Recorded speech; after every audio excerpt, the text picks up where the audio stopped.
কি করব দেখে।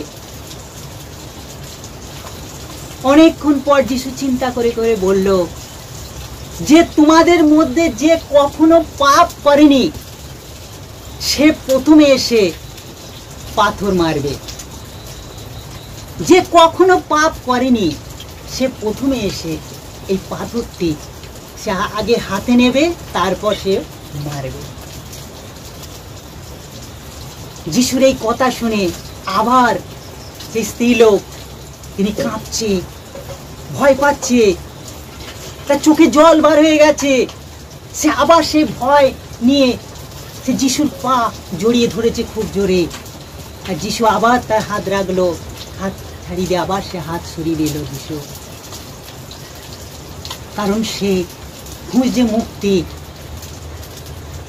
আর যিশুর কাছে আছে তো সেই জীবন।